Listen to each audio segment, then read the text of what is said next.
This is Up Close, SABC News weekday program that profiles men and women making waves in their industries, African icons, rising stars, idols and veterans. If they're in the news, you can catch their story right here. I'm Tshepang Motsekuoa. Stay tuned for the next half hour as we get up close with a star motivational speaker, Vusi Thembekwayo.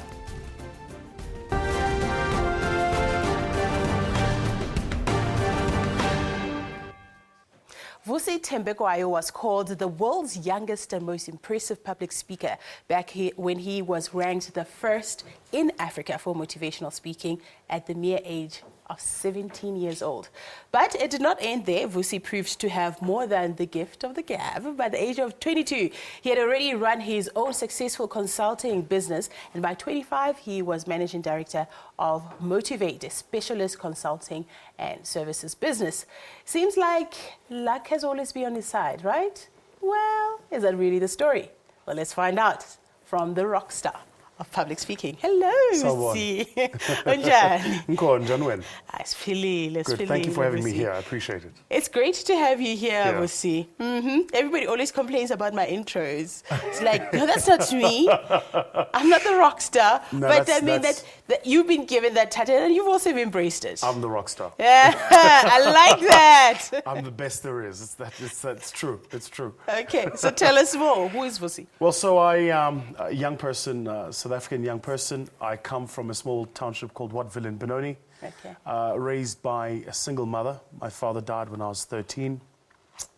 And my mother, who was a cleaner, would you believe it, raised 5 kids on a cleaner's wage. I'll put it to you this way.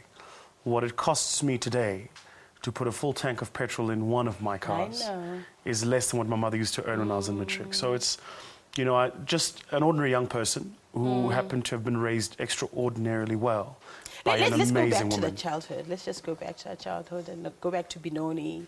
What was it like? And perhaps the first 13 years of your life when your father was still around. What was it like? So there was a stark contrast. I mean, my dad always used to push us to be the best. Okay. My mom and my dad had an expression, Nikai. Okay. There are 2 rules. Okay. The first one being, if you speak any language, you speak that language fully and completely, and you don't mix. Okay. And then when you speak in another language, you're equally capable. Ubaba is from where? Ubaba umZulu. Yeah, from where? Right. What's the KZN himself. Okay. So the second rule was that anything you do, you must be the best at it, or you don't do it. So, yes, yeah, I know. And this was daddy? Yeah, this was mom and dad, both. Okay. So they sort of set this, so I couldn't go home and say I've started a new sport and then I'm not the head of the team or I'm not number 1 in the team. They just wouldn't allow it. So we were always raised to be the best. So I started martial arts with my dad when I was 7 years old. By the time I think I was 12, I was in the South African team. I won the national championship twice. So, you know, the theory of excellence and always seeking to be the best is something we grew up in. It's not a habit we learned later. Okay. We were raised in. If you're going to do something, be the best at it. I just got scared there, so that means I must behave. I must No. not say anything wrong. I've forgotten everything I learned. I hope so. Wow, that's fascinating. I wouldn't have thought that. Yeah. So mom and dad were phenomenal. Mom and dad were amazing. And it was important for us as we were growing up to remember that that's how we were raised. And to remember that, you know, the spirit of excellence is something you strive for in everything you do. But Vusi, I want, you know, less of the hindsight looking back and more of the stories when you're growing up. You know, I want to know, what was Vusi like at school? You know, what was Vusi like at home? I'd hazard a bet. I mean, I'd say... Look, I'd say I was like everybody else. Where did you go to school? I went to a school called Egukanyeni, which was in Wattville, tiny school, and got a scholarship to go to a Model C school called Benoni West. Okay, how did you get the scholarship? Excellence. But tell me the story. So here's what happened. So mom and dad sat us down, and they said to us, we have to pick the subjects we're going to do in school. You know, up to a certain point, subjects are prescribed, and then after that, you choose the subjects. Yes. And then they said to us, and by the way, you've got to achieve certain grades in each of those subjects. So that's how we got the scholarships. That's how we did well. Okay. So what were your subjects that you excelled in? Well, mathematics was always, Okay. mathematics was my thing. Mathematics and accounting, Okay. a bit of business economics. You know, I really enjoyed those.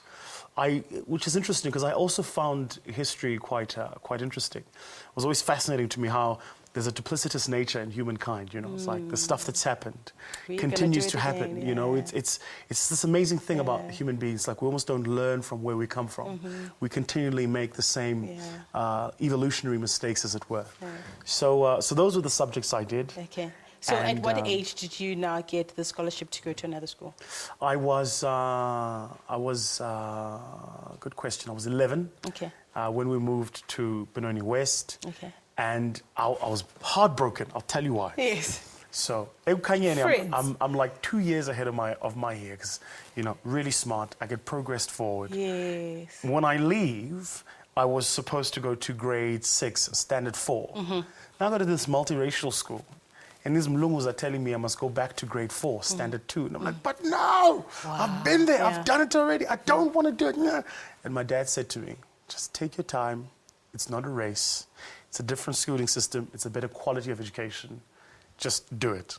But I mean, So did you still used to associate with your friends from your old school? Oh, because yeah. that's a story that's happened to a lot of us. You know, that's my story. That's another person's story. Did you still used to associate with them? And they're like, how's grade 6? You're like, I'm in grade 4. Yeah.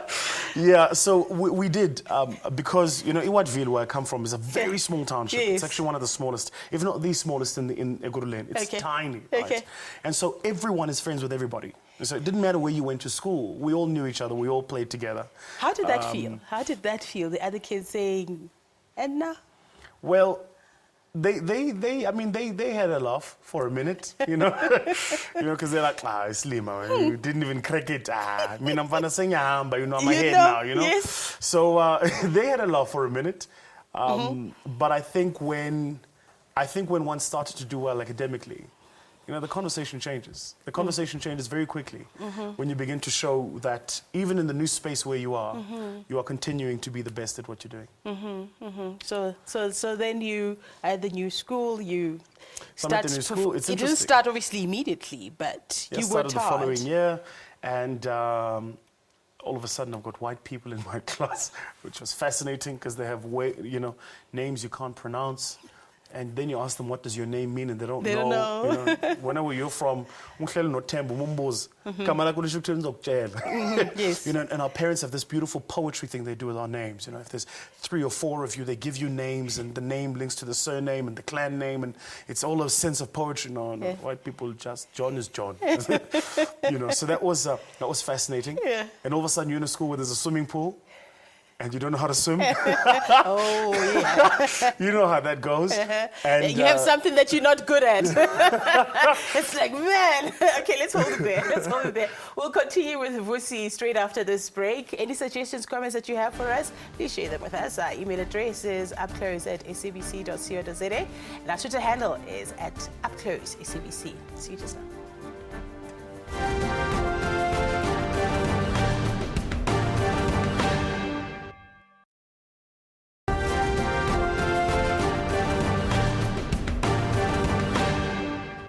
Thank you for staying with us as we continue to get up close with Vusi Thembekwayo. Vusi, you know, you're quite funny, actually. I would have never known that. You have to share that story, you know, because we were talking about swimming during the break. You have to share that story. So, that it was just not the swimming. It was something else. I think the swimming was a big thing for many of us. Yeah. You know. First, we got introduced to this thing in these schools called PT. Yeah. We're like, what is PT? It's physical training, right? Or physical education, whatever you called it. And it used to go in seasons. So in winter, you'd play like baseball or tennis or whatever. And then in summer, you'd swim, which was amazing. And then I'll never forget, the very first time we had to swim, the teacher wouldn't let us swim because we didn't know we were supposed to bring a swimming cap. And the first thing, we're all like, you need a swimming cap. What is this? Swimmer. Why do you need a cap to swim, right? And because you got to think about it, you know, you've got your SKL there, you know, like this black like me gel is not cheap. You understand? You know, you got to put this gel on, you got to get the spray right so you get the gloss. You can't put too much because then it comes down on you, as you know, so you got to be, you know. Now you're being told you must wear a cap. I'm like, I don't know about this. But The cream on the cake is one day we had this swimming lesson, and this black girl, Utumi was her name, hadn't brought a swimming cap. And Tumi was adamant that she was going to swim. Tumi was on a plastic bag. I go check us. And she put it on her head, and she tied this thing, and she waited for everyone to be outside by the pool. And she came out of the changing room in this mighty stride, plastic, head held high, almost a proclamation for I'm here and I'm here to swim. To swim. And you're like, hey, it was, no, people have come a long way. But so Vusi, until this point, everything is unfolding very nicely. The values that you were taught at home have taken you further, and you've seen that it works. And then tragedy strikes in your life. Yeah. So Dad died when I was 13. My dad was attacked, and he took 9 bullets. And look, I think we all have a moment in our lives when reality dawns that the world is a very unforgiving place. And it was a dark time for us. It was really difficult. I'll give you, my dad had a car. Dad died, car was gone. Home was almost gone. My father's family wanted my mother to wed one of the brothers. It got really, really messy. And God bless my mother, an amazing woman. I've never, to this day, met any woman with her character of strength, just phenomenal woman. And in the midst of this, we're barely able to put food on the table because it's now a one-income household. We're going to these really expensive schools. Fanele phumi mali uniform, fanele phumi mali transport. Your swimming cap. Mali swimming, all of those things. So you life changes. It's amazing how you go from just going by, and all of a sudden you realize, like aslang izolo. And there's a big What was going chance. on inside young Vusi at that time? Were you angry during that phase? I mean, how did you feel? Yeah, I was angry for a while. Yeah. I was angry for a while. You shut people out. I had no friends. And I buried myself in my martial arts. I buried myself in my books. That's all I did. I had no friends, no social life. I was angry for a while. And I think, my younger brother had to go through counseling because of that. And again, how my mother kept it together is beyond me. You must understand, we saw it. It was, I think it's one thing to happen. It's quite another when it's in front of your eyes, Yeah. And then to see the person you've held, as your hero, take their last breath is, I wouldn't wish it on my worst enemy. But again, the strength and courage of Umama, just to bring everybody back in, to hold the center. And that was so important. My mother there was an incredible sense of family at that time, which was fascinating for me because, you are in it, umulambile ulambile, and, umama bethanda ukuthi ungakweleta many things. Ngeke ukweleta isiso, umulambile ulambile. You can't put it off. It's not something you can do tomorrow. And just her incredible strength to keep it all together, to hold at the center, to hold this family, to protect us, not only from the externalities of the world, but also from even our own immediate family. But also the other thing, I think the challenge there was, if you're going through that in an environment with people who are also going through similar environment, they turn to form a community. You understand? If you your schooling life and where you live, it's the same community and everybody's going through the same things. Then it becomes okay. But you were going to school with people who were not experiencing that, who didn't know hunger. And why didn't you withdraw, Vusi? Why do you think you, instead of withdrawing, came out and ended up becoming the best public speaker at 17? So I think, here's the importance of learning the principles of life really early, is at the instance at which you feel that you're being challenged, you default either to what you've been taught or to your natural instinct, which is to run away. They call it the fight or flight. My default was, but I'm stronger than this, I'm better than this, and I can prove that. That was my default. And so I looked to my positions of strength. And so the reason I began to do well was particularly because I wanted to prove that, Mamel, even though you and I are in the same school, and at break, you're able to go to the tuck shop and buy a pie for 5 rand, and I watch you eat it and I'm starving and I haven't eaten, even though I'm better than you, I'm smarter than you, and I'll do better than you. You know, and so I became quite combative, one with myself, but also quite competitive with the people around me to prove what I was not my circumstances. Because it's so easy, you know, for people to begin to associate you with your circumstances. Of course. You know, ufike esikolweni, you know, you've got one pair of pants, you know, and they see a tear, and the next day it's the same tear. I hate it. I'll tell you a story. Is, you know, I don't think I've ever told anyone this actually. I hated Civi's Day. Oh, yes. I hated it. Yes. I could not stand it. Yeah.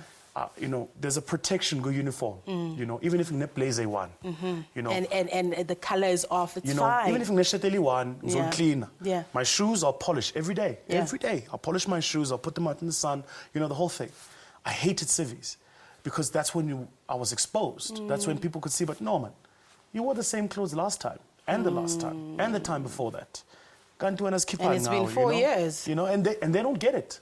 My mother went and took my dad's clothing and she resized them for us. So you walk into, you know, you're in grade 9 and I'm wearing a 40-year-old man's suit. Other kids are wearing, you know, other kids are wearing billabongs and fancy shoes and, you know. And a lot of the insensitive ones, you know, wouldn't get it. They even make fun of you, make a joke about it. Not knowing that, you know, you're not wearing it because you want to. There is no alternative. You know, like these pants, this is it, man. You know, and it's the fanciest piece of attire you have. It's what you wear to church. You know, and for them it was a joke. But those are character building times. You know, those are. Well, see, let's hold it there. I want to take another ad break. After the break, we continue to get up close with Vusi Thembekwayo. Suggestions, comments, share them with us. Email address upclose@sabc.co.za. Twitter handle @upclosesabc. See you soon.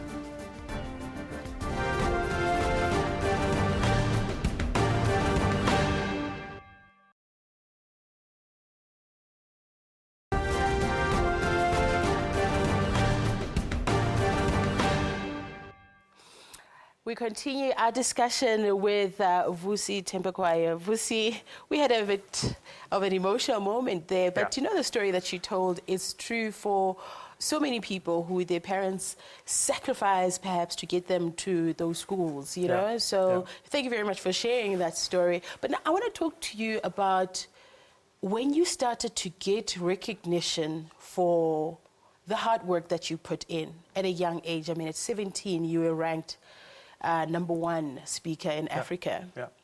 22, you were already making a bit of cheddar.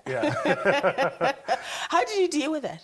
So, look, I mean, I think like every other young person, you go through your moments where you lose yourself. But you very quickly come back. You know, we've always had a very deep respect for my mother. So, lose yourself how? Well, it's a job, yeah. You know, it's a job. When you begin to make that money, you begin to show. Well, no, I'm there, you know. I'm getting mine. I really had style. That suit that my mama used to make me put on.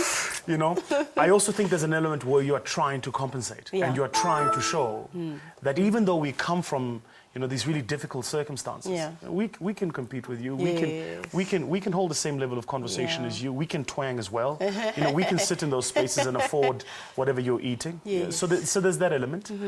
But mine has always been, and I think this is where I've come to, is so it's okay to be successful. That's not bad. But the question is, are we significant?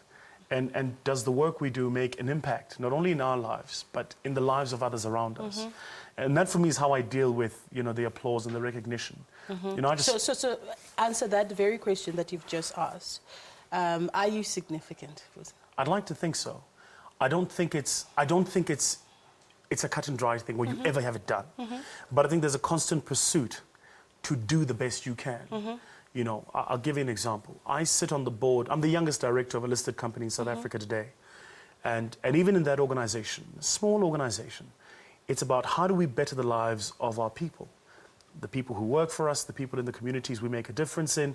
How do we do that? It is a constant pursuit. It's not something you ever have cut and dry. And so I will always try and find a balance between the work we do, where we earn great money and we do really well, and there's things we do where we can give back, you know. So the people I put through university, for instance, I don't make a noise about it. They're there, they go through university, they get a great scholarship, they get fed, they have accommodation. They're like every other young person, you know. They belong to my scholarship fund, and it's something I do myself. I funded it myself. I have a portal and a place which we've created for entrepreneurs. I put in R250,000 of my own money.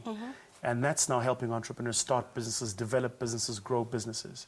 Those are things that we do behind the scenes to make an impact and a difference, because I do think it's important for those of us, you know, who see the promised land and are privileged enough to even put a foot in it. But what did it take for you to understand that? Because basically that's the basic lesson that, you know, success is an enabler for you to do greater things. Yes. You know, Yes. when did you get it? When did you get it? I'll tell you. When did you start flashing my bucks? You know, I'll tell you. I got the watch. I'll tell you, it was actually a very specific moment. Yeah. I just bought this beautiful, beautiful car. It was a 5-liter supercharged V8, beautiful car. And I was driving to see Umama, you know, because that's what we do, you know. Yes, yes. I get a kishebanna. So I've got it, they must know, Yeah. you know. I have a friend of mine actually once said to me, you know, it's funny, you know, we black people must be the only group of people who measure our success by how many failures we see around us. You know, our normative measure is how ahead am I from the people who are not doing well, you know. And for me, it was a realization. I'm going home to see Mama. I turned the corner, you know, and I can see my mother's house. And in that corner were 3 guys I grew up with. All of them standing in the corner. And they were smoking. I can guess what they were smoking.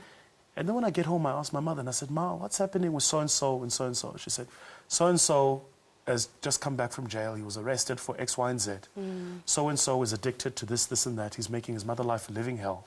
And so-and-so has 3 kids that he doesn't take care of. And then I realized I could have been them. That could have very easily have been me if it were different set of circumstances, and if I had a different mentality around those circumstances. And perhaps different mentoring from your parents. This is it. So that for me was the moment when I realized that we are actually, all of us are called on to do something. I think the challenge is we wait until we think we have enough. You will never have enough. You'll always want more. There'll always be more to do. But it's about, kule 2 cent pet. You know, we keep it because small things make a big difference. Vusi, we've got like probably a minute left. Why are you married? You're young, you're successful, you should be out playing. Stop it. No, really. I mean, that's what every other young man watching this program is saying. It's like, Vusi, dude. Well, I had my moment in the sun, and it was fantastic. But you know, but I'm grounded. My wife is an amazing woman, and she, you know, she's coincidentally a big part of the reason of the success you see. You know, I just did an event in Las Vegas. I sold out Las Vegas. Wow. On the night I was performing in Las Vegas, Boyz II Men was performing, David Copperfield was performing, Celine Dion was performing. They didn't sell out. I sold out. Wow, Vusi. I never would have done that event if my wife didn't say to me, "Do you realize you could do that?" You know, so I'm blessed to have an amazing woman. I didn't wait until she'd had 4 boyfriends to do it. I was like, "Ngimtata, you know, no lay-by here. I'm buying this up front, no deposit, no lay-by. I don't want credit, ngiyathatha, ngiyadlala." Vusi, lastly, what do you do outside of work? I mean, I'm sure you're not a serious guy. Do you talk like this all the time All to the your time. friends? Seriously? Oh, not in board meetings. In board meetings, you you speak the Queen's English. Okay. But sure, with mates, absolutely. I don't play golf. I'm not one of those black people. Even though I live in a golf estate, ngiyababukela abaloku badlula balishaya lebhola bangazi ukuthi benzani. Bavuka ekuseni. Angikwenzi mina lokho, angikwazi. You know, as black people, we must be honest with to admit ourselves. that you Guys, we don't, must that's know quite a where we thing. are. We are not there. It's not us. But I just spend time with family, you know. Okay. For me, time with my wife, time with my kids. I've got 2 little ones who are amazing. Time with mom, time with my brother and my sister, and time with my friends. That's my downtime. That's how I disconnect and I rejuvenate and I refresh. Given time. That's great, Vusi. We're going to leave it there. Thank you so much for making the time to chat to us. I thoroughly enjoyed it. Yeah, it was amazing. I can't thank you enough for this. Thank you. Thank you so much, Vusi. That's how we wrap up another edition of Up Close. Don't you just love our show? Catch us same time, weekdays on SABC News, DSTV channel 4 for catch some of our favorite episodes on our website. That's youtube.com/SABC News. My Twitter handle @Tshepang Motsekuoa. Drop us an email as well, upclose@sabc.co.za. Till next time, take care of yourselves. Bye-bye.